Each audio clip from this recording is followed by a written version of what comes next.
Hey, everybody. Welcome to the Santita Jackson Show on AM 950 Radio, the voice of progressive Minnesota. It is a joy to be with you today. Every day in this moment, there's just something new, something for us to talk about. And thank you for being a part of this show. Everybody, please like and share, like and share, like and share. Thumbs up, thumbs up, thumbs up. We've got a lot to talk about today. The Hunter Biden pardon. It's something that everyone's talking about, but I think we have a bit of a different take because today I saw an opinion piece in Newsweek that really prompted me to think. It was really a carryover from what we were talking about yesterday, and it was an opinion piece by Dario Morrow from the FCB radio network, the Outlaws podcast. The title is "Where's the Pardon for Thousands of Black Men Locked Up for What Hunter Did?" Where's the pardon? Indeed, then Senator Biden was so ambitious to be known as anti crime.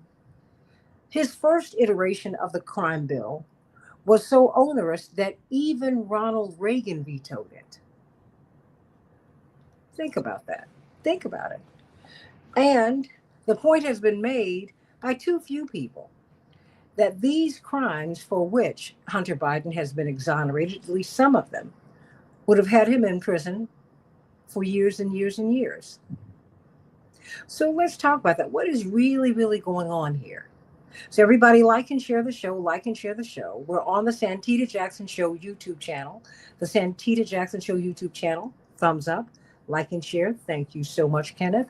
And we're on the Santita Jackson and Friends Facebook page. Please, thumbs up, like and share, like and share. And I am on Twitter at SantitaJ. And I'm now on Blue Sky. And people are beginning to follow me. Yay, this is so nice. Santita Jackson at bsky.social. All right, everybody. Hey, Kenneth. Hey, Miss Velma. Everybody, love and respect to you. Peace, love, and respect to you, Miss Velma, and to everybody. So let's get this going. I want to read a little bit of this to you. Texas State Representative Ron Reynolds, ahead of the Black Legislative Caucus there, and T.O. Hardeman. T.O. Hardeman has an iconic radio show on an iconic radio station every Sunday from 6 to 7 a.m. here in Chicago on WVON. There are a handful of Black talk radio stations in the country, and this has been on the cutting edge for years. WVON. This is the same station, just so that you know, that crowned Aretha Franklin the Queen of Soul back in the early 60s. Purvis Spann, the blues man. We love him. And of course, his daughter, Melody Spann Cooper, is holding up this fine tradition today. And so, T.O., you do have a book. What is the name of your book? Yes, here, Interrupting Gun Violence, the Public Health Approach. People can find the book on Amazon, Interrupting Gun Violence, the Public Health Approach, okay? I Thank you. love it. Of course, I always want you to do that. I'm so glad that you brought the book with you. Yeah. You know what? Let me just read a little bit of this, everybody, because it got me. Uh, it begins this way. Dario Morrow writes, in a highly controversial move this weekend, President Joe Biden did something that he repeatedly promised not to do. He pardoned his son, Hunter Biden, who was found guilty of crimes relating to the illegal purchase of a firearm and of tax violations. Hunter has been given a full and unconditional pardon by his father, the President of the United States. Explaining his rationale, he continued, President Biden essentially alleged that his son's legal troubles were the result of a politically motivated witch hunt and that his Justice Department carried out a, quote, miscarriage of justice, close quote, against his own son. The quote, no one is above the law, close quote, refrain that he has repeatedly used and others have used against President-elect Donald Trump, well, when he had his own legal problems, evaporated in the blink of an eye. To be honest, I don't care, he wrote, that the president pardoned his son. I never believed him when he said that he wouldn't do it. Many people did not, everybody. And if I were in his position and Hunter was my son, he writes, I'd at least consider doing the same. What I do care about, he says, though, however, is the fact that President Biden was the author of the laws that locked up so many Black men for doing some of the same crimes that Hunter was just pardoned for. He continued. As a senator, Biden was one of the authors of the law, the 1994 crime law, everybody, that his son violated. The prohibition against drug addicts owning guns, among other prohibitions that were in that bill. He has repeatedly bragged about his own involvement in creating virtually every major crime law of the 1980s and 1990s. That is, then Senator Joe Biden. And in fact, that is what he wanted to be known for, everybody. His push to create a federal, quote, drug czar went so far that even then President Ronald Reagan vetoed it. Wow. We see the sentencing disparities. There was a time after the Higher Education Act of 1965, everyone, that people who were incarcerated were able to get Pell Grant loans so that they could go to college. With his writing of the crime law, the crime bill in 1994, that ended. Now these people are just sitting in prison, unable to pay for college because most of them could not afford college in the first place. Think about that, everybody. I will say this. I want compassion for Hunter Biden and anyone else who is struggling with anything, particularly with drugs. Drugs, I mean, I can't even imagine having that kind of struggle. But I don't want to throw anyone away. And I think that, as we discussed yesterday, and I think we need to pound this point home, and we need to continue to pound the point home with President Trump, quite frankly. No one should not just, no one should be left behind, but no one should be languishing in prison. And we do have two sets of rules. We do. We do have at least a bifurcated system of justice. The rich and the powerful, they don't get indicted, or they might have an easy time of it if they go in. All of these indictments are political, even the mass incarceration of Black and brown people. That's political. Think about it. The 13th Amendment that freed Black people from slavery, and quite frankly, everybody else in this country, there was one exception. If you were arrested, then you essentially became a slave again. You went to jail. And now we're seeing more and more prisoners. They're putting out fires. They're becoming firemen and women. But they cannot they cannot get out of jail and become a fireman or a firewoman. There's a prohibition against that. I mean, what are they doing? And I would think that now we would try and he could figure out a way to commute these sentences, time served, and give them a pathway, not just release them, but give them a pathway to productivity. So let's talk about this. Where are the pardons for these people of color, but particularly for Black men and Black women who were put in prison forever and ever and ever? Amen. Kenneth Rush, you said free Jesse Jr. People have been asking for a pardon for him. Absolutely. Because I think he needs one up, and I think a lot of people do, quite frankly. A lot of folks who need pardons. It shouldn't just be for the wealthy, because that is what presidents do on their way out of office. They bestow these pardons upon their friends, and these are payoffs. Mm. Let's not be dishonest with ourselves about how the game is played. But people should not have games played on them with their own lives. Teal Hardiman, I know that you're teaching today, so let me let you start, because I know that you're going to have to leave us soon. Well, really, is what President Biden did was like a slap in the face of all the people out here that have been part of that are still part of the prison industrial complex. It brings to my mind, Rep. Reynolds, there was a young African-American, young guy, about 14 years old. He was sent to the electric chair. This is many, many decades ago.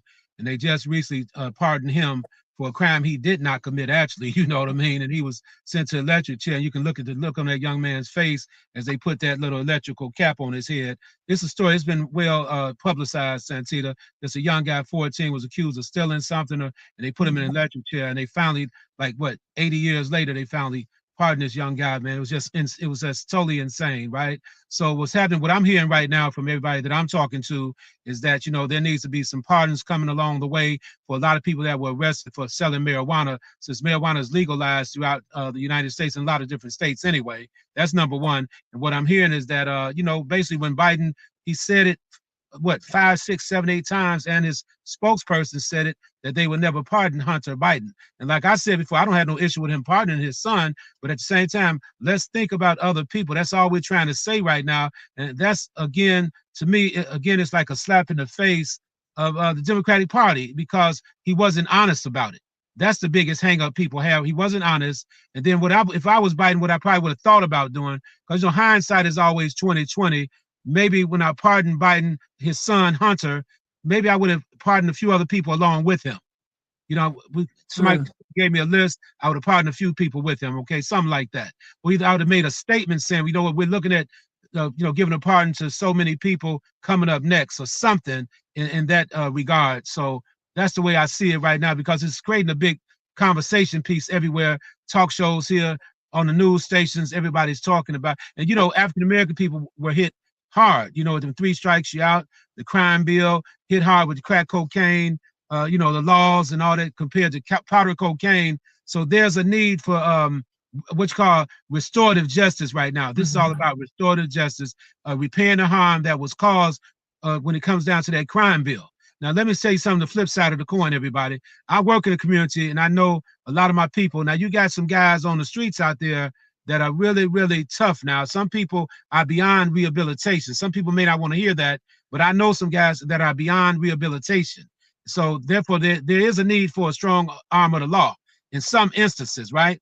But that crime bill was just totally, I don't think people really thought about the long-term consequences, but there's a reason a lot of those prisons had to get filled up, because the prison industrial complex dictates the fact that these prisons were being built because they knew, based on the data from third grade school grades, I'm talking all the way to third grade, all the way up, how many people might end up in these penitentiaries across the United States. It's all based on you're not going to build a house if you know nobody's going to go stay in the house. So penitentiaries were built simultaneously when this drug epidemic hit. So they began, there was a mass, I use the word proliferation of, these jails being built everywhere. So Biden has a lot to do with that. So he's older now. If he wants to make it right, repair that harm. And all the legislative officials in Washington should think the same way. Let's make it right by a lot of people, especially for nonviolent offenses like the marijuana laws and those type of issues there, Santita. Well, you know what? Whether he wants to make it right or not, we need to force him to do it. Yes. See, I'm not depending upon anyone's feelings. That's not how politics is done. Right. You have to pressure people. And he's on his way out. Right. And we have done everything for this party. And he might have a death wish for the party because of the way the party treated him. Now people begin to talk about him feeling some kind of way about being put off this ticket. Well, Ron, Texas State Representative Ron Reynolds, you can go on and laugh at me if you want to. He's real warm. Right. Jill Biden was wearing a red suit, and people went, woo, when she went to go vote. I said, oh, yeah. Oh, yeah. Thank you, Carol. Send an email to the White House. Thank you, sweetie. Because we need to do that. Because everything he's been doing, he jokingly put on a MAGA hat during the campaign. He threw Kamala under the bus when she got into it with DeSantis. He said, well, I've had a good working relationship with him. I said, oh, okay. Yeah, I said it just like that. Oh, okay. All right. Okay. You mad with her? Dude, you mad with a whole lot of people. Yeah, I'll say it. Yeah. Okay, and he's human. So I'm not going to fault you for that. But as you are building legacy, because this pardon is so sweeping in its scope, it has left the entire legal community, regardless of where people are ideologically, on the left, the right, the middle, or outside. They've said, we've never seen a pardon like this ever. That stretches over 11 years. Yeah. No, so it lets you know, wait, what you giving them cover for? If we're going to talk about this, talk about it. Because we're at war in a country that he was doing business in. And no one has ever asked, is there a conflict of interest here? Because y'all making a lot of money. A lot of other people are making a lot of money in Ukraine. Look, in the meantime, we have got thousands upon thousands of people who cannot go to college.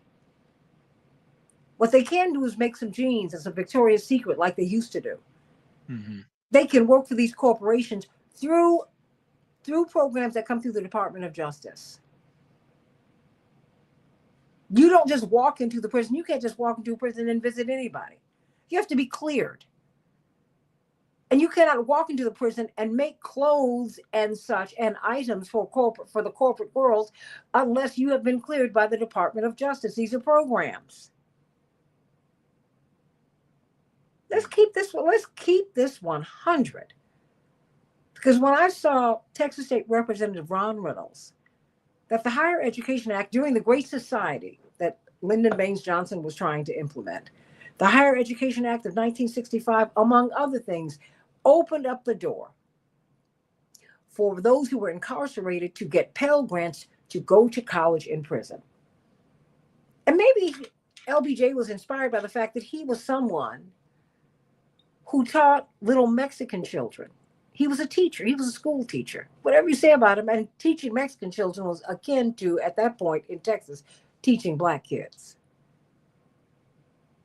You know this better than I do. You know the LBJ history. So talk to me. What about the thousands of men? I mean, this guy, he wrote about it. He said, wait a minute.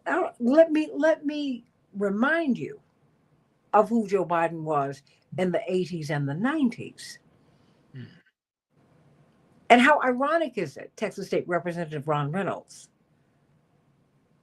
that his son would be in prison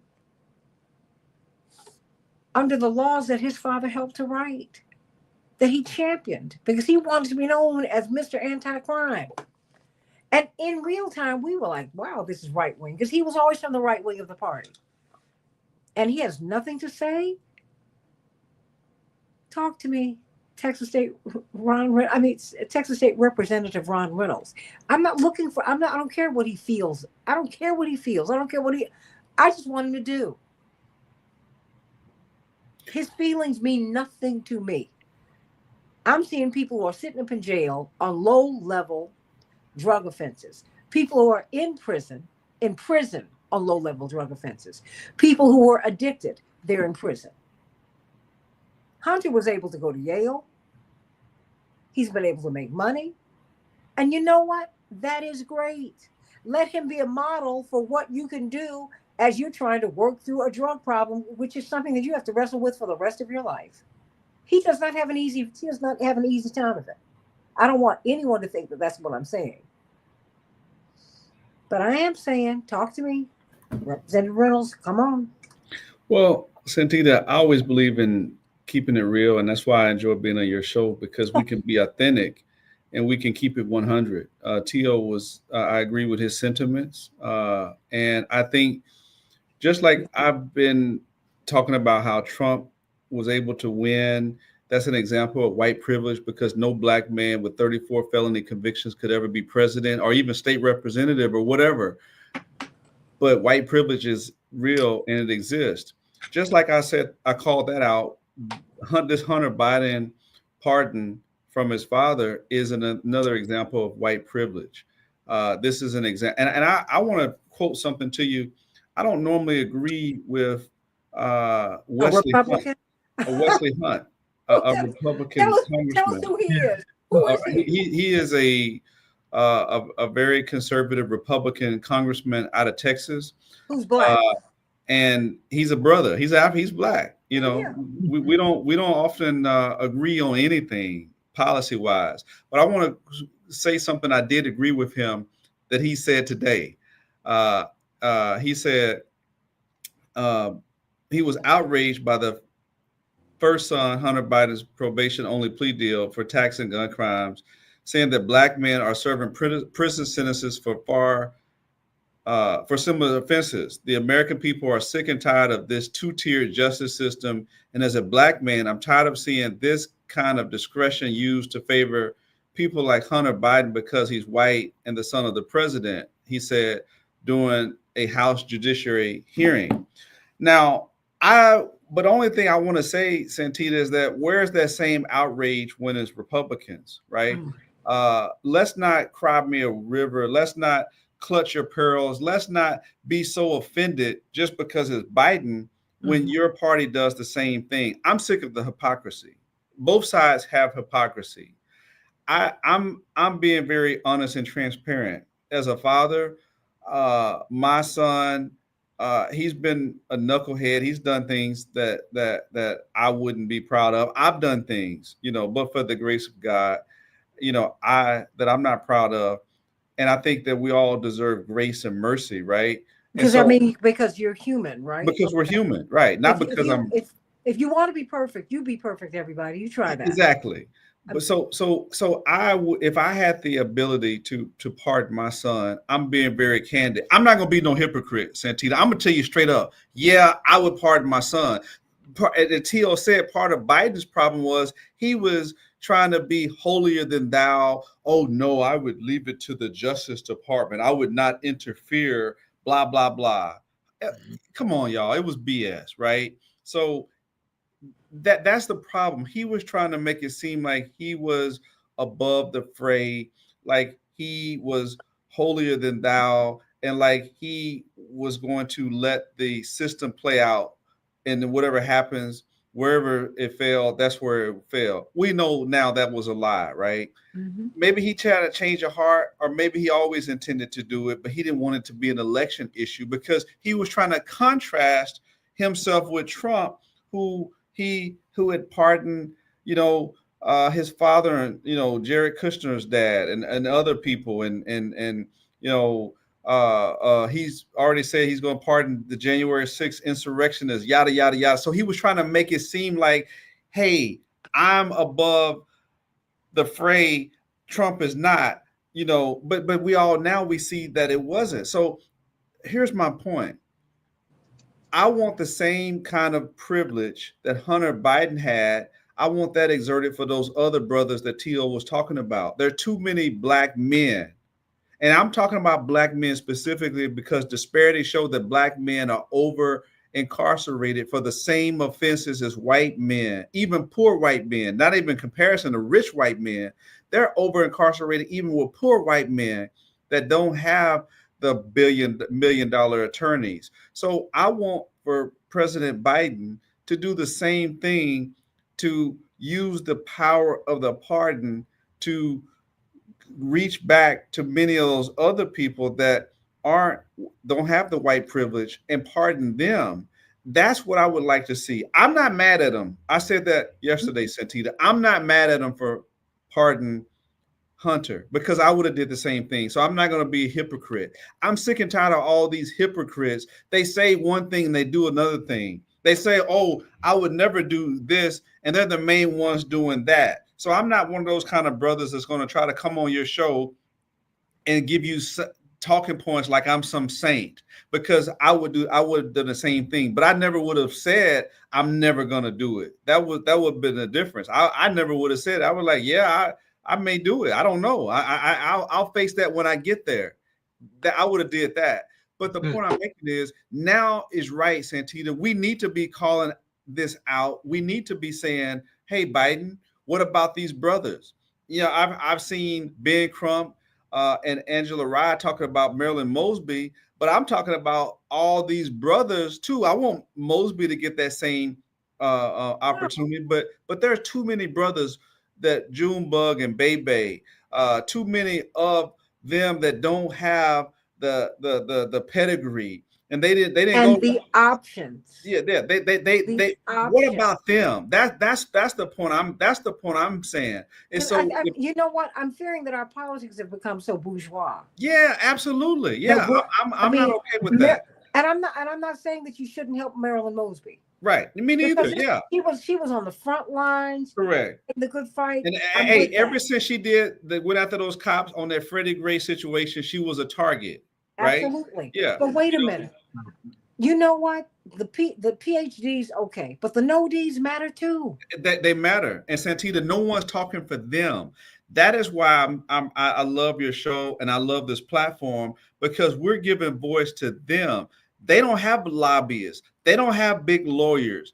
They're in there bootlegging it, writing their own writs while they're in jail doing their own research. Right? Mm-hmm. They're bootleg lawyers in while they're in prison trying to find out ways to be free. So I want Biden, why he's exerting this power of the pardon that he has as president, right?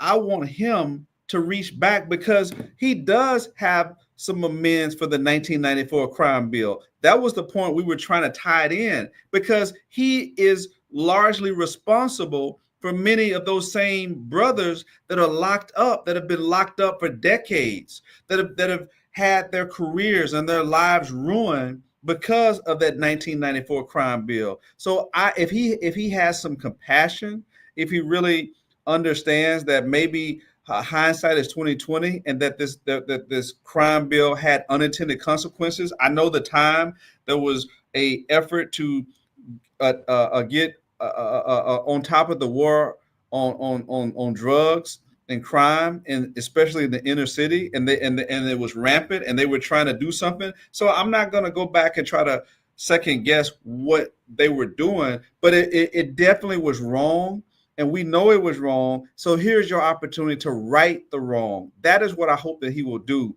Yes, you did it for your son, but what about the least of them? What about all those other people that were unfortunately victims of your 1994 crime bill? That is what I want to see him do, Santita. Well, you know, I mean, because Tio, before you go, Yeah. what is really galling, I see, because I remember Joe Biden in the 80s and the 90s, and quite frankly, in the late 70s too. Because I grew up in that kind of household where you were watching people and having these were discussions that we had around our dining room table. Okay. Mhm. That having been said, because he was anti-busing, he did talk about having his children in a racial jungle. He did. Now, I mean, you can say, well, I don't know what your point is, Karen, but, you know, you said, were shows, days dedicated to 45, 47 not here? There's no both sides, and that is why he won. Oh, no, I'm not the reason Trump won, honey. No, darling. Trump won because Trump is strong. He tailored his message to the needs of the American public, and he got more votes in more places. Okay? The Democrats have become an elite party who do not speak to the people who they say are their base. They don't. So don't put that on me. Don't you dare. Now you go back to the DNC headquarters where you probably come from and you talk to them about that. Because some of us out here have been out here fighting the good fight. They have not. So let's not play. Go to somebody else's show and do that. And talk this talk. You know good and well that we are not the reason that Trump won. Amen. And you know what I don't do? I am not a sycophant. I am not going to walk around you and I'm not going to tell you that the sun is shining when we're in a storm. I'm not going to do that. That's I don't right. play that game. What we have tried to do is say, hey, Democrats, we need you, President Biden, we need you to do an executive order on voting rights.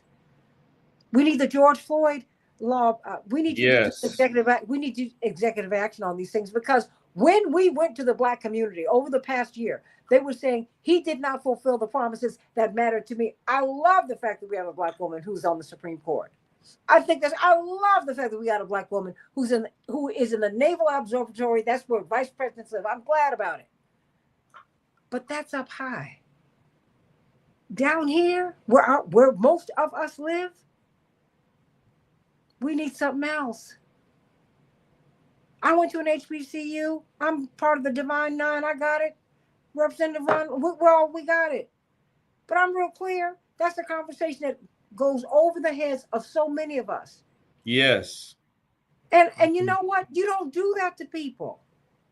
You don't exclude people. You try to include them. You get the least common denominator, and then you go from there.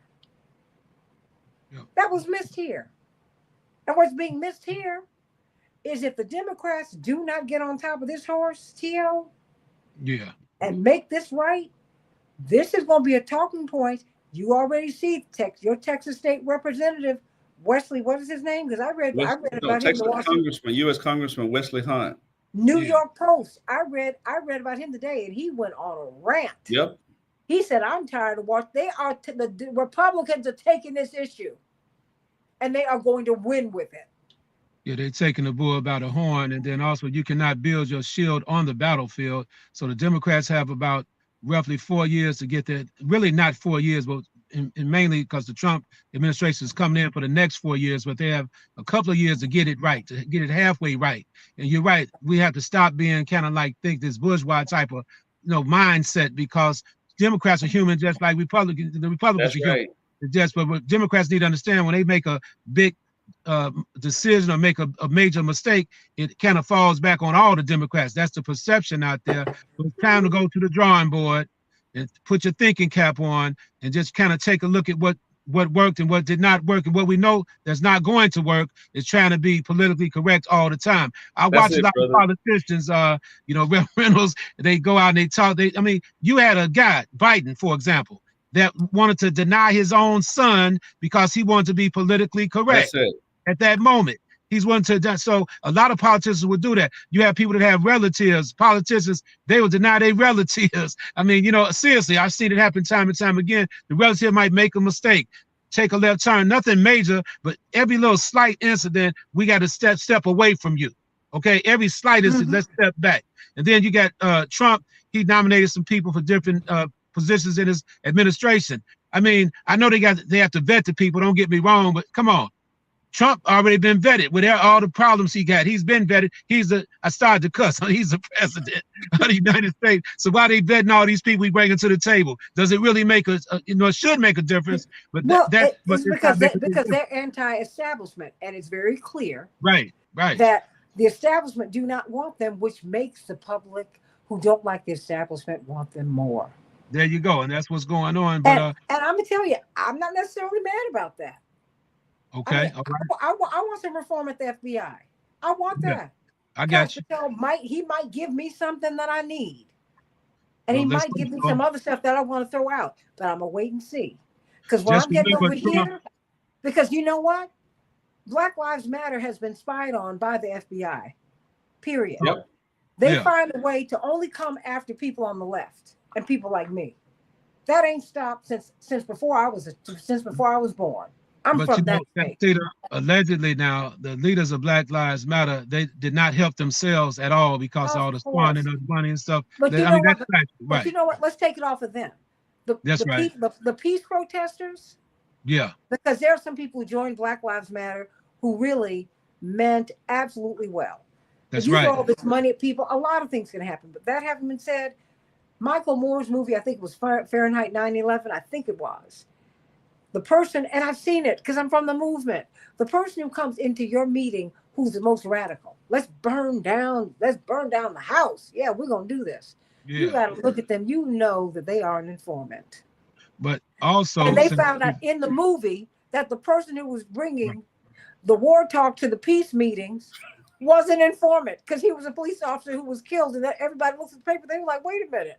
Right. He had another name, but he was at our meeting while we were trying to organize not to go to Iraq. Well, when I shut down Lakeshore Drive in Chicago a few years ago because of the Laquan McDonald situation, there were 2 informants in my march, and I had my guys tell me they had to leave. I knew they were informants, Santita. It was written all over their faces, right? And plus, some people sent them in from out of town. I was not familiar with them. Reynolds, I told my people, look here, tap them on their shoulder, tell them they got to get away from me, right? But another thing, quickly, before I get out of here, when it comes to Biden. I love it. Not one of them straight up guys like that. Now, when it comes to Biden, I tell you this, you may laugh at this too. He probably thought to himself, say, you know what? Donald Trump is about to pardon everybody in the universe. What the hell? What do I have to lose? I'm going out the way I'm going out. I'm going to pardon my son. I don't give a damn what people have to think about it, what they have to say, because he knows anytime Trump became the president, he say, what the hell? He threw his hands up. No. Let me tell you something. Let me go one better on you. He never, ever, ever, ever, ever, ever, ever, never planned not to pardon him. I hear you. Ever. He wasn't looking at Trump. Let me tell you something. These people fight and Yeah. then they hug it out. Okay. We're the ones who fight and shoot at each other. Mhm. Those who are in power, particularly white people who are in Oh, power, yeah. they Yeah. don't play like that. Yeah, they go to the table. They come together. Yes. And that is not being racist, y'all. That's the evidence, because you're the minorities in the world and God, you that's all true. function as one. Okay. So just Right. stop. And you know what? All he had to say was, you know what? This is what happened with Mayor Daley, and this happened when we were children, T.O. Maybe I'm older than you. Right. Mayor Daley's son, this is Yeah. Boss Daley. And I said this yesterday. His son, who ended up becoming mayor, couldn't pass that bar exam to save his life. He was just, he couldn't do it. Yeah. Happened to JFK Jr. too. What, do you have to take it 3 times, something like that? Okay. He did. And someone asked Mayor Daley, when he finally passed, it was a headline story in Chicago, okay? And people said, the press asked him, did you help your son? He said, of course I helped my son. I love him. And he even cursed. That's right. He said, what am I here for if I can't help my child? So stop that. Okay? Stop it. I mean, I don't know how Hunter has stayed sober through all of this, because, I mean, I've never even taken a puff of a marijuana cigarette, so I can't relate to that.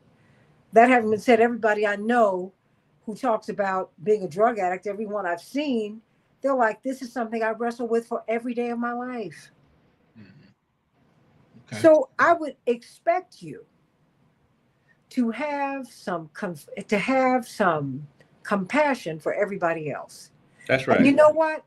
Even if you don't want to, I'm gonna make you do it. Because this law that you co-authored, that you pushed, that you wanted to be at the front of, your son would have been in jail for a very long time if he'd been, no pun, the average Joe. That's right. And you're giving your son grace that you will not give to other Americans, and you are our president too. And that's shameful. And people ought to have an insult level. I don't care if you're white, black, brown, yellow, red, whatever your background is, you ought to be insulted by this. Right.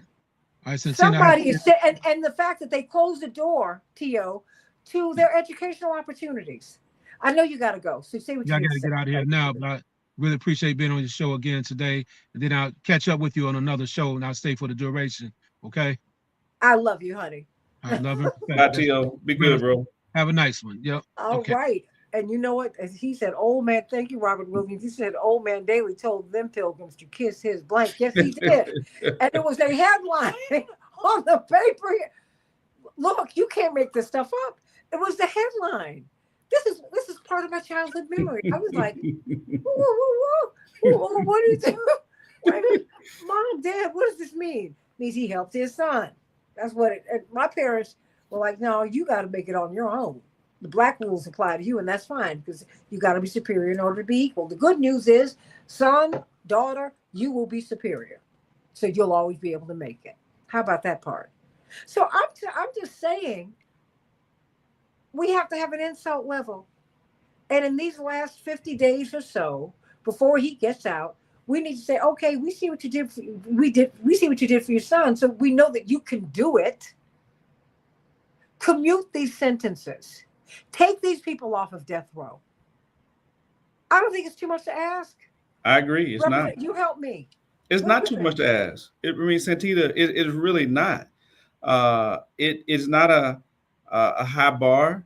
We're talking about many of these are nonviolent offenses, and they should be looked at and reevaluated based on the impact that his law had on them, and the disparities that existed, and the fact that, again, these are no violent, non-violent. You can do a risk assessment to see whether or not these people would be a risk to the general public, and most of them were not.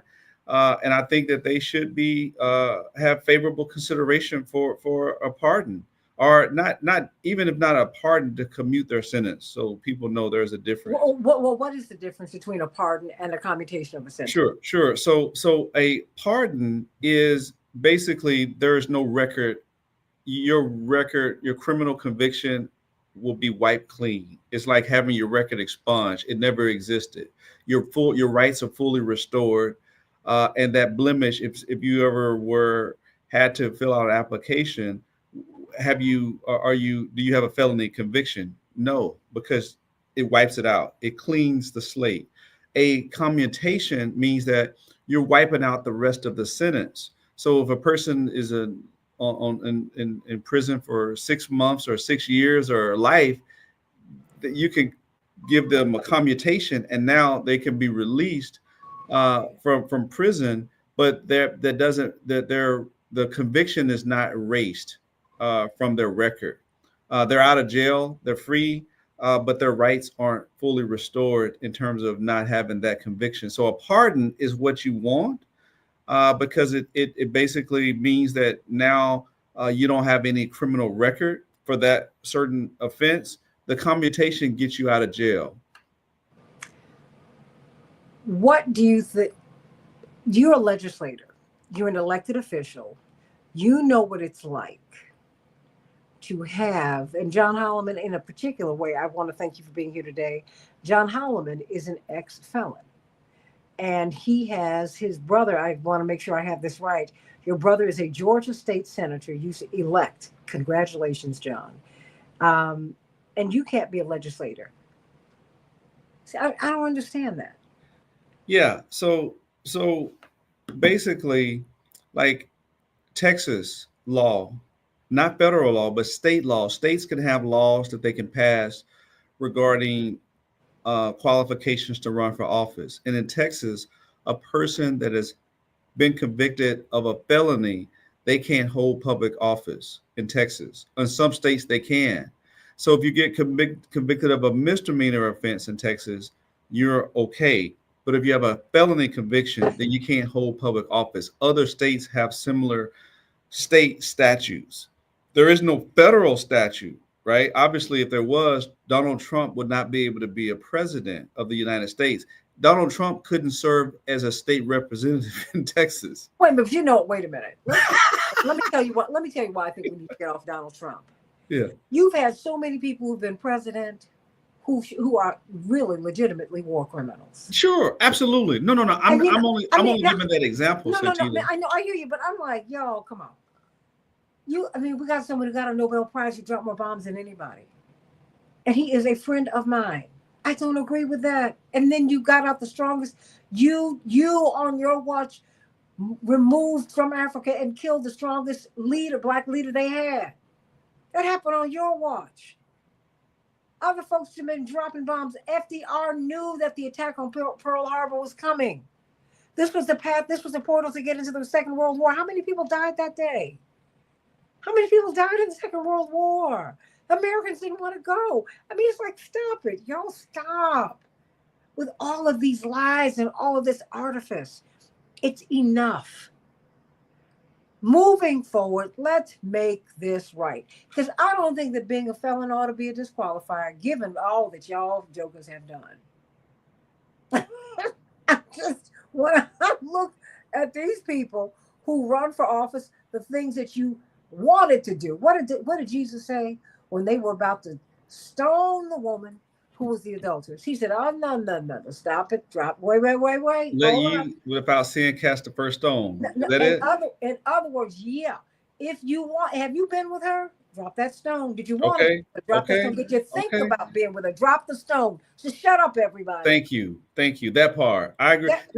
That Santita, that's what I'm just sick of all the hypocrisy, right? All from you always knew you were going to. I ain't mad at you for doing that. Enough. Right. But then do it for everybody else. Thank you. Yeah. And then we sometimes get these people. Let me tell you, Santita, like some of the most people that live in the closet, they're the biggest ones that say, "Oh, I'm against LGBTQ," and then they gay, right? Or they're bisexual, or I'm against, all of these, looking down on people, women that are prostitutes, or people that do work the gig economy, and then No, and you give it away for free. Shut up, girl. yeah, exactly. Yeah, Yeah. no, I know you're Right. like, oh Yeah. no, Yeah. she didn't Yeah. say that. Yeah, Right. I Yeah. said it. And then they're condemning people, and they're committing, adultery. They're sleeping with married people. So it's so much hypocrisy. I just stop with all the hypocrisy. Yes. Stop with all, like you said, like you were just saying, let who is without sin cast the first stone. You know, Wait a minute, and you know what? Don't talk about democracy anymore, Democrats. You said we were not going to have a primary. correct. For Correct. real? You canceled the primary for me. Yeah. Yeah. Then okay, we went through the motions because y'all Right. you pushed a Kennedy out of the party. That's right. You for real? Right. Wait. This is the goal. This is the platinum standard in American politics. There is no more royal a political lineage than the Kennedy family. That's right. Nobody. They kicked him out the party. Yep. Kamala wouldn't even return his calls. Oh my gosh. Okay. So, then 14 million votes don't matter because George Clooney, this was all over the news. He's written a letter. I don't care if he wrote it or somebody or a screenwriter wrote it for him. What's that got to do with me? Right. We delivered. Okay. See how y'all push Biden out. We still don't know what happened to him. We didn't see him for days and days and days and days. Let's just keep it 100, y'all. Right. We're going to fight for democracy. Right. You know what Trump can do? I'm like, no, wait a minute. I'm trying to get over what y'all done. I didn't say what you have done. I said what y'all done. What you have done, you have canceled the primary. If the Republicans did that, we would be running for the hills. You pushed out the nominee. If the Republicans did that, we'd be running for the hills. Everybody kept asking, President Biden, are you going to pardon your son? Everybody knew he was going to do it. And what they did to him was they pushed him in a corner. And they said that now they have officially made him someone who is not someone who's not given to telling the truth. That's which right. is hurtful to him. Right. Okay, so I got that. That's something he's going to have to live with. But the bigger problem for me, because Hunter was always going to be all right, because he's got the life options.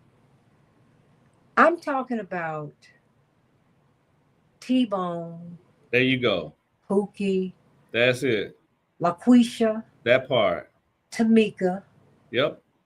Shaquina. Yep. Wait a minute. Maria. Poppy. All these folks who've been locked away. See, because the white kids are cannabis entrepreneurs. They're drug dealers. If you buy drugs, everybody, you are a felon. You are guilty of a felony. So a drug addict is a felon. Someone who experiments with drugs, you're a felon because you picked up an illegal substance. It's illegal, y'all. It is. That's what it is. Any of us who went to college, are you for real? They don't do drug busts at college. And you walk up and down the hall, you smell marijuana everywhere. Am I lying? You ain't lying. That's a fact. And there are no drug busts on college campuses. None. And there are drugs everywhere. But we don't touch elite folks because they're going to come out and run the world. Yeah, they've killed some brain cells, but at least they got degrees. I mean, oh, Ray. Thank you, Robert. Ray. And Big Mama. All of that. I'm just saying the hypocrisy for me is that you are willing to give to your child what you're unwilling to give to someone else. That's it. Yes. Don't talk to me about the fact that this is his only surviving son. Right. A whole lot of folks, this was the only child or the surviving child that they sent to prison. And he did not care 30, 40 years ago. Didn't care at all. You didn't care. Well, you know what? I don't care what you care about now. You need to make this right. Mm-hmm. For the sake of the country, you need to make it right. Right. Junebug. Okay, y'all. Okay, come on, give us some names, y'all. Robert, give Junebug, Big Mama. All right, y'all keep on going. So that's what I want you to know. Don't clown Tyrone our and Taquisha. Tyrone. Don't Yeah. clown our people. I ain't Yeah. mad because these Yeah. are our No, for people, real. and Hey, I love them all. right. I Yeah. agree. Yeah. I mean, and Santita, you're right. That is really the point that we're making. And someone needs to be their voice, because guess what? That their voice isn't uh, in the White House. They don't have access to the White House. They're not the big donors, right? But their lives are no less important than Hunter Biden's life. Their lives matter as well. And so I think it's so important that we're speaking life to them and making sure that they have someone that's speaking out on their behalf. That's right. And that is what we're saying. We're saying, like, let's look at the people that were most harmed by the law that you pushed, that you led on. And that's what I want us Wait to a have minute, that you wanted to be known for. to be known. I want us to have compassion for those people, because they're often left out, left behind. They're the least, the last, and the lost. And we have a responsibility. I say we, as those who have a platform like this, to use it to be able to enlighten others about them, because they're often left behind. They're often, no one talks about them. We don't hear about them on MSNBC and CNN. Wait a minute. Certainly not on Fox. But Ron, no, we're not talking about that. Right. That Yeah, to me is- right. We're That's not. no. I mean, I'm saying black folks, the That's talented right. tenth, Yeah. the talented Because tenth we gotten are too talking. bougie, as you know, bougie. We've gotten so caught up in being in the, in the upper echelon, in the I've got my elite. nice car. I've Yeah. got my Right. nice house. Yeah. I've gone to school. I'm sending my kids to school, and you know That's what? it. And shame on you. Right. And a lot of times we don't reach back to pay it forward, even though we stand on the shoulders of people who came before us. We've arrived. Now I got mine, and I ain't worried about them other folk, and I think that that's the part that we have to reconnect, and make sure that we are being our brothers and sisters keeper, even if they don't live in the same zip code, right? They don't have the same pedigree. Those, we should look out for the vulnerable. As the Bible teaches us, look out for the least of them. Let me tell you something, because we are them. Right. Pastor's wife, Mrs. Luther May Evans. Oh, she was a very, very, very, very simple woman from Mississippi. Uncomplicated, right and wrong. Now, when you saw her, she looked like the richest woman in town. She was, boy, she was laying on full all the time. I mean, wait a minute. When she walked into Neiman's, everybody was running after her, but she could cook a mean pot of greens too, and wanted you to come over and sit down and eat. You know what she said? She would say so many gems. Mrs. Evans said, "You know what? Thank you, Robert. You said Santita and Ron. Yep, that part." She said, "Baby, you know where you've been, but you don't know where you're going." Chappelle said what Biden didn't expect was his own child to be a crackhead when he wrote that. I know he did. There you go. That's it. He didn't. expect And you know that. what? The pain that got him there, we won't know. Right. Because you don't just become you become a drug addict because you're filling up some hole. Everybody, so I am not clowning him, but the compassion that I have for him, I want us to have for everybody. Yes. I want you to have it for the drug dealer. Yes. Who had a teacher who didn't have a teacher who believed in him or her. But so they put their genius on the streets. I mean, Malcolm X was saved by going to prison. Yep. Because he had access to the books. That's right. Joe Biden shut that door on our people who went to prison. You couldn't get a Pell Grant. So while you passing the time, we're not going to make another Malcolm. We ain't going to make no Mumia Jamal. We ain't going to do that. We're not going to do no. Because educated people, you see, you manage people who don't have a developed mind. of people who don't have developed minds. You have to govern people who have developed minds. That's right. So more and more, we're dumbing Americans down. Because if you have a Mm. developed mind, you're a little too tough. You ask too many questions. You want to see the books. That's why show business takes people who don't feel good about themselves. And politics does that too. They take people who are disconnected. Because if you're disconnected, you can be manipulated. Mm-hmm. But if you have a family, if you have people, see, that's what happened to Dave Chappelle. Dave Chappelle said, no, I went to Africa. Y'all don't understand that when Patrice Lumumba was pulling together the new government of the Congo, he called my parents to help develop the education system. Mm. So when my shows went a little crazy and we maybe went a little too far with the comedy, my aunts, they're all he's the only one who didn't go to college. He said, my aunts and my mama would ask me, what was that about? He said, so I got to a point where I could not go any further because I didn't want to embarrass my people.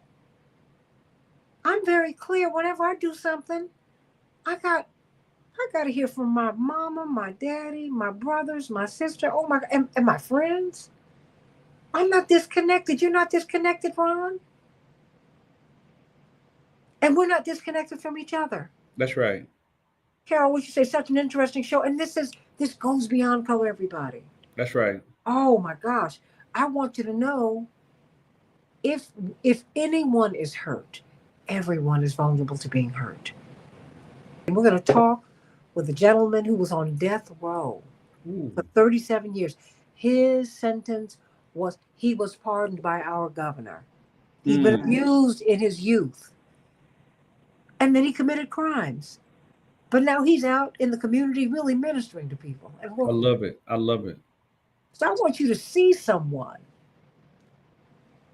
who found himself in prison. Mm. Wow. If you really want to rehabilitate people, we can do that. But if you want to bury them, we can do that too. That's what we're doing. And you're right, John. If you're disconnected, you can be manipulated. Yeah, you're vulnerable. See, what they didn't expect, they wanted my brother Jesse to walk into that courthouse by himself. We found out late what was going on with him. But when we found out, we were all over him. And his lawyers were like, well, we didn't think you'd show up. And what we're going to do is have him walk into the courthouse by himself. My parents were like, absolutely. And we all looked at it. We said, absolutely not. No. We got a brother who's a lawyer. And his brother, he and his two brothers are going to walk in together. And then my sister and I walked in with our mother and father. Well, you all plan to be in court? What? Of course we're going to be in court. I'm going to stand with him on that day like I stood with him when he was sworn in Congress. He's mine. I'm not going to throw him overboard. Give him to me. You don't have to love him. I do. Mm-hmm. I'm not going to let you do that to me. And I'm not going to, not just my brother, but all my brothers and sisters. I'm not going to let you do that. And I don't care what color they are, quite frankly. Biden needs to make this right. He has a spiritual mandate to do it. It's not just his child that matters. Every child matters. All people matter. Make it right. Would you like to say anything before we go? No, I think, Santita, thank you so much. I don't want to be redundant, but I'm going to be redundant. I appreciate you for having a level of consciousness about you, that you're compassionate about those who aren't in the suites of life, but in the streets of life. Those who have not been afforded the opportunities that you have and I have. And so sometimes we get in these roles and we forget, and we get so comfortable with our own environment that we forget about those who are less fortunate. And but for the grace of God, it could have been us. And Absolutely. so I appreciate you and your heart and your compassion, because we don't have enough. I can tell you this as an elected official who's been serving in office for over 14 years. Very few, even of our skin folk, ain't kinfolk, because they don't want to be around those who they don't think that can do anything for them, whether they vote for them or they can give them money or whatever. They don't even give enough it's rhetoric. Like Biden said, "Oh yeah, I would never do that," right? But it's hypocrisy. So we need more genuine people that care about all people, not just those who are in your inner circle, in your what you call your sphere of influence, right? Your Mm-hmm. social net, your network, but those who are in the hood, those who have been incarcerated, those who don't have all of their teeth in their mouth, those who never finished high school, those who had babies out of wedlock. We need advocates for them. And that's I think we don't have enough of. So this is a great opportunity to enlighten people. A lot of people don't really know about the Biden crime bill because he was the author of it. A lot of people don't know about the disparities within our criminal justice system, right? And so Mm-hmm. I'm so grateful for this platform to educate, enlighten, and inform, and hopefully empower others to be engaged so that we get more people that are compassionate in public office because we don't have enough right now. We have too many people that are beholden to special interests, that are lobbyists, that are people who pay them large sums of campaign contributions and take them on exotic trips and games at the arena and concerts and wine and dine them at expensive restaurants. We have too many people in public office like that Mm-hmm. that lose touch, even within our own race.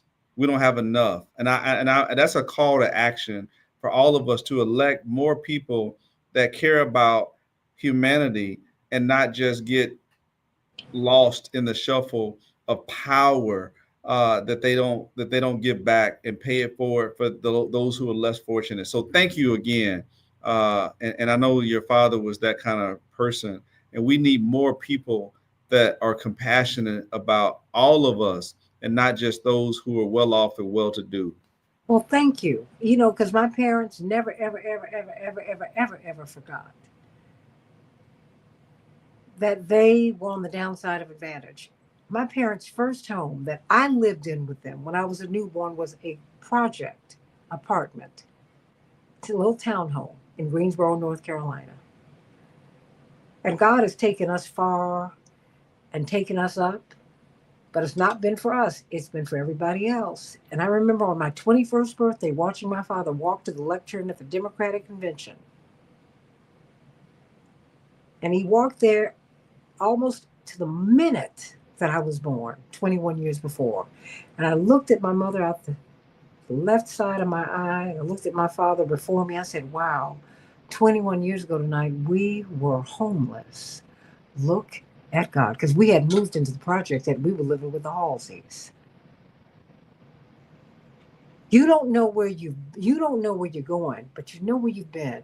You know where you've been, baby, but you don't know where you're going. And I want you to know, John, in a special way, you said you faced life and you won the trial. And not one of your relatives showed up for trial. Hmm. And your public defender was so hurt Hmm. that she had her colleagues fill the gallery of the Hmm. courtroom. I want you to know that you are somebody, John. And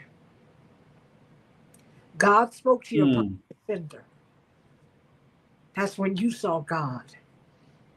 And you saw God show up and show out for you. Hmm. And I want you to know you are somebody today. Amen. My brother, you said you were abused as a child, but God saved you, neglected.